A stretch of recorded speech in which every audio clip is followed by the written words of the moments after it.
ဒီနေ့မှာတော့အသားမပါလဲအရန်ကိုစားလို့ကောင်းတဲ့ကြက်ဥပဲကြက်စံအရွက်ကြော်လေးအိမ်မောက်လဲကြော်စားဖြစ်လို့ပြုလုပ်နေလေးကိုလာမျှပေးရဖြစ်ပါတယ်။ဒါလေးတွေကတော့အဓိကပါဝင်တဲ့ပစ္စည်းလေးတွေပဲဖြစ်ပါတယ်။ဒီမှာဆိုလို့ရှိရင်ခဏကလှီထားတဲ့တရုတ်နက်နက်နဲ့ကြက်သွန်မိတ်ပါမယ်။ပြီးတော့နှုတ်ဆင်းထားတဲ့ကြက်သွန်ဖြူရယ်ပြီးတော့ပဲကြက်စံရယ်ပြီးတော့ကြက်ဥလေးလုံးနဲ့အစင်သက်လှီထားတဲ့မော်လာဥနီကြက်သွန်နီနဲ့ကော်ဖီနဲ့ငယ်ပဲဖြစ်ပါတယ်။ကဲပါဝင်ပစ္စည်းတွေလည်းအားလုံးအဆက်သက်ဖြစ်နေပြီဆိုလို့ရှိရင်တော့ဖြူတို့စပြီးတော့ကြော်ပေးလိုက်ပါမယ်အရင်ဦးဆုံးဘိုးဘူးထဲကိုစီလေးနဲ့ငယ်ထည့်ပေးလိုက်တယ်စီလေးပူလာပြီဆိုတာနဲ့ကြက်ဥလေးလုံးကိုဖောက်ထည့်ပေးထားလိုက်ပါတယ်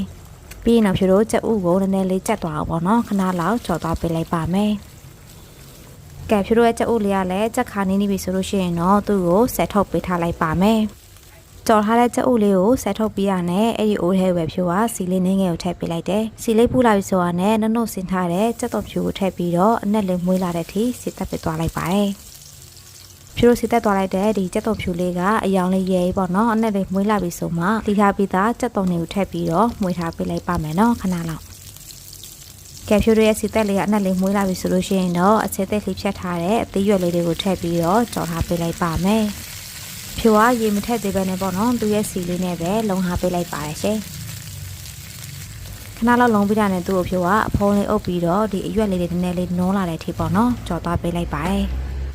ကဲဖြူတို့ကြော်သွားလိုက်တာအခုလိုမျိုးလေးအသေးရွက်လေးတွေကလည်းနည်းနည်းလေးနိုးလာပြီဆိုလို့ရှိရင်တော့တို့အစင်းလေးပြင်ထားတဲ့ကြာစံရဲ့ကြက်ဥကြော်လေးရဲ့ပြီးတော့လှီထားတဲ့တရုတ်နံနံကိုပါထည့်ပြီးတော့ရတာတွက်ကဘဲငှက်ပြဲအကြီးနဲ့ငယ်ပြီးတော့ခရုစီနဲ့ငယ်ပြီးတော့အသားမုတ်လေးနဲ့ငယ်နဲ့တကြားလေးနဲ့ငယ်ကိုထည့်ပေးလိုက်ပါတယ်ပြီးရင်တော့အားလုံးကိုနှက်သွားအောင်သေချာလေးမှွေသွားပေးလိုက်ပါတယ်ဒီနေရာမှာဖြူတို့ရတာကိုကြတော့ကိုစိတ်ကြိုက်ပစ္စည်းပေးနေတယ်ပေါ့နော်နည်းနည်းလေးမှွေပြီးတာနဲ့သူ့ရဲ့ဖြူကရေလေးနဲ့ငယ်ကိုထည့်ပြီးတော့ပြန်ပြီးတော့နှက်သွားအောင်ပေါ့နော်မှွေထားပေးလိုက်ပါတယ်ရှင်ဒီနေရာမှာဆိုလို့ရှိရင်တော့ဖြူတို့မီးခက်ပြပြလေးနဲ့ကြော်ပေးနေပါရယ်နော်။ဖြူတို့ကြာစံရဲ့အသားလေးတွေကနူးနူးလေးဖြစ်ပြီးတော့ပေါ့နော်။ကြက်လာတဲ့အထိငွေသွားပေးလိုက်ပါမယ်နော်။အားလုံးနှက်သွားအောင်။